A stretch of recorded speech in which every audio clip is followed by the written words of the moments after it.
E aí, tudo bem? Vamos simplificar mais um assunto por aqui? Hoje vamos falar sobre verme. E um verme específico, o Haemoncus. Hoje conta pra gente o que é o Haemoncus. Tá, o Haemoncus, ele é um nematóide, um verme nematóide redondo. Ele acomete muito os ruminantes e ele se localiza no abomaso, né? O ruminante tem 4 cavidades de estômago, né? Rumen, retículo, omaso e abomaso. Então ele fica no omaso, né?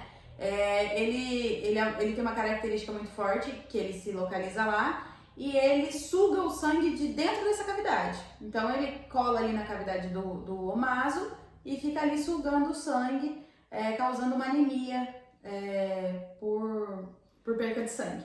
E ele assim, ele fica no omaso. E o omaso, qual que é a principal função do omaso? O que ele altera aí quando ele tá no omaso? Tá, o omaso, ele é responsável pela digestão fermentativa também, né? Dentro desses 3 primeiras cavidades estomacais, rumen, retículo, omaso, responsáveis pela digestão fermentativa, e o abomaso, que é a última cavidade, ele é responsável daí já pela digestão gástrica, né? Que tem ácido gástrico associado. E daí ele estando ali, o Haemoncus estando ali no omaso, o que ele faz? Tá, o Haemoncus, ele estando ali no omaso, o principal problema é ele se aderir à parede e sugar o sangue, né? Então ele fica ali sugando o sangue do animal. Cada Haemoncus ele tem uma capacidade de sugar 0,2 ml de sangue por dia. Então é muita coisa, dependendo da carga de verme que esse animal tá, ele vai perder muito sangue por dia. Então, né, ele vai perdendo sangue e a medula dele já não consegue mais repor tanto sangue assim. Aí é onde a gente vê que normalmente as primeiras, até o produtor em casa consegue notar o primeiro, não especificamente isso, mas um sinal clínico muito comum e que até o próprio produtor em casa já consegue notar, que é a mucosa. A mucosa vai ficando branca, aqueles sinais de anemia, né? O animal vai ficando triste, prostrado, ele já vai perdendo fome, né? Ele já não quer mais comer.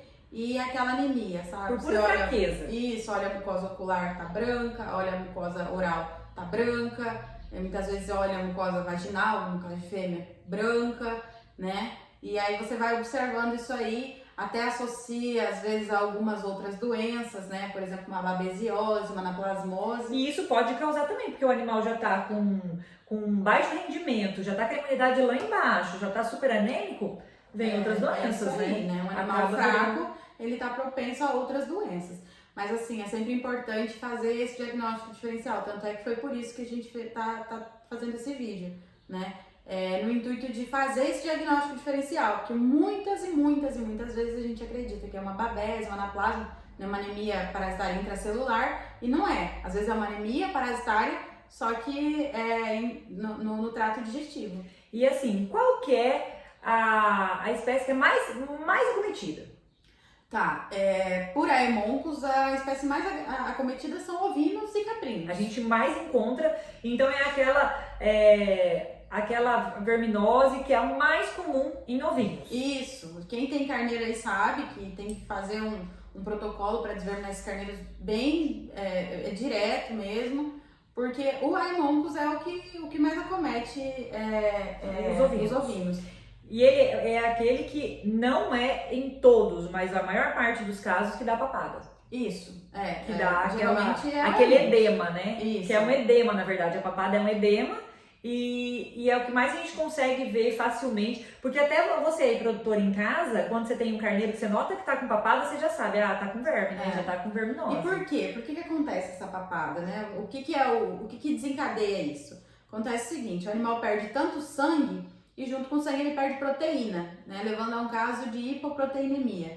E quando se perde essa proteína, é ela que é responsável por manter os líquidos dentro do vaso sanguíneo, dentro da veia, né? É ela que é responsável por segurar ele ali. Quando perde tanta proteína assim, os líquidos começam a sair do vaso, né? E aí, pelo animal ele comer sempre de cabeça baixa ali, a gravidade faz levar o líquido para onde está mais baixo o corpo dele. Então, incha os pés, as mãos e principalmente a papada. né? Uhum. E daí associado também a mucosa bem, sempre porcelana, clara, bem clara. Testes, né? Teste de Famacha. Famacha que é o principal, né? Que é o mais usado. Era mais usado, hoje em dia já se usa muito o hemograma, né? Sim, porque as coisas facilitaram muito, né? Hoje o acesso a um hemograma, a você ter um resultado ali de como tá esse sangue, como tá esse animal, já tá muito mais fácil. Então, se usa a Famacha? Se usa muito ainda, mas a gente tem essa possibilidade do hemograma também, para poder diagnosticar e colocar certinho ali qual é a possibilidade de tratamento. Mas, hoje, e uma coisa que eu fiquei, tipo, impressionada quando você... Foi até a Gislaine que fez o vídeo que a gente vai pôr aqui hoje, que é incrível, assim, é um vídeo que vale a pena ver, vale a pena assistir e prestar atenção, que a gente fica nessa coisa de, o hemoncus é comum em ovinos, mas não é só em ovinos. É muito comum também em bovinos. Exato, ele acomete ruminantes, né? Então, muitas vezes a gente acredita que lá na propriedade de leite tem um bezerrinho que tá anêmico e tal, e a gente vai... aconteceu comigo isso, né? Na propriedade da minha família, onde a gente tinha um animal, né? Que ele apresentava anemia constante, havia sido desverminado há pouco tempo, mas né, a gente não sabe como isso aconteceu, mas acontece. A tal da resistência, né? Muitas vezes a tal da resistência. Isso. Ele apresentava essa anemia constante, sendo tratado com remédio para anemia parasitária, né? Para babésia, anaplasma, enfim, né? Sendo tratado para isso e nada melhorava. Até que chegou um dia que eu fiz um hemograma, ele tava com o hematócrito muito baixo, e aí eu resolvi, não, vamos fazer uma transfusão de sangue. Cheguei lá na fazenda com todos os preparos para fazer a transfusão, e quando cheguei lá o animal tinha morrido. Aí eu falei, morreu, o que eu posso fazer, né? Eu posso tentar fazer vou fazer uma necrópsia, para ver dano, né? Dano renal, dano hepático, o que aconteceu. Quando eu abri o animal, que eu abri o omaso dele, ele tava cheio de verme, lotado de verme, sabe? E a Haemonchus, talvez se eu não tivesse já um pouquinho de desconfiança de Haemonchus, mesmo me falando que ele tinha sido desverminado, eu não teria notado. Mas assim, quando vocês forem ver o vídeo, você vai ver que o Haemonchus ele é muito pequenininho, até difícil de ver. Você às vezes até confunde ele com uma fibra de capim, alguma coisa assim. Só que ele com um olhar um pouquinho mais cuidadoso, você consegue ver. Logo no vídeo seguinte vocês vão ver isso aí daí. Aí e a gente imagina, provavelmente esse animal tenha passado para os outros. Ele pegou de um animal e vai passar para os outros. Então, aonde você sabe o controle que você vai ter que fazer nesse rebanho. Exato, aí a gente começa a criar protocolos e intensificar esses protocolos de desverminação, porque, por exemplo, o Haemonchus é muito comum em ovinos, mas essa é uma propriedade que não tem ovino, não tem caprino. Isso é legal de ressaltar. Nunca teve, e os bezerros eles estavam com Haemonchus. Então daí o que a gente fica pensando assim?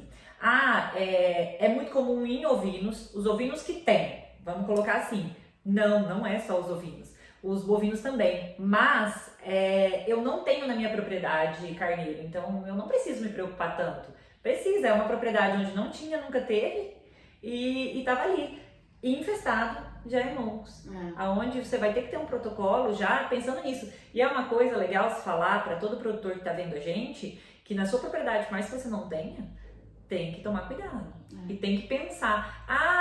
E como é uma coisa muito maluca, né? A gente sempre vê, você vê uma vaca magra, um bezerro magro e tal, você já pensa, a primeira coisa que você pensa em quê? Parasitário. Você pensa numa babésia. E foi a primeira coisa que realmente vocês pensaram também. Sim. Sinal clínico era muito característico. Confunde. Então, assim, o que a gente tem que ficar atento sempre aos protocolos de desverminação do gado, né? Principalmente bezerro, que ele é bem mais propenso a desenvolver uma anemia mais grave associada à verminose. Então, assim, no caso desse, ele tinha sido desverminado com antiparasitário endectocida, né? Que é aquele para carrapato e para verme parasita interno injetável. Então, a partir daí, a gente descobriu que ele já não estava mais tendo uma ação tão efetiva. A gente adicionou ao protocolo um antiparasitário oral, né? Aí agora a gente usa oxifenbendazol, fenbendazol, albendazol, né? Doramectina. Aí a doramectina também, a gente intercala. Então lá tá sendo desverminado hoje a cada 60 dias. Uma vez a gente usa uma avermectina, né? Uma doramectina, ivermectina, enfim, né? E, assim, e outra a gente usa nota-se em como depois que foi mudado o protocolo, como teve melhora, né? Sim. E isso que é um rebanho legal, é um gado legal, é tudo um gado destinado para leite, a maior parte, né? E os bezerros sempre estão bem, mas ainda diminuiu ainda mais aqueles bezerros doentes, né? Sim, agora a mortalidade lá a gente pode se classificar ela chegando a 0, né? Que antes a mortalidade já não era grande, mas hoje a gente já tem ela quase zerou, né? A mortalidade dos animais lá. Então, como que o protocolo para desverminar os animais é importante, porque além de você evitar vermes e mortalidade por vermes, você também melhora a sanidade do rebanho, né? Então, a gente vai conseguir evitar, assim, outras doenças, né? Então, gente, a gente já falou bastante, né? Fica ligado aí no vídeo agora, que eu vou passar o vídeo da necrópsia do bezerro. Curte, comenta, compartilha. Vai lá no Instagram também, dá uma força pra gente. Até mais. Até a próxima. Até. Simplifica aí. Dá pra ver se mexendo tudo. Tá pra ver no vídeo? Não.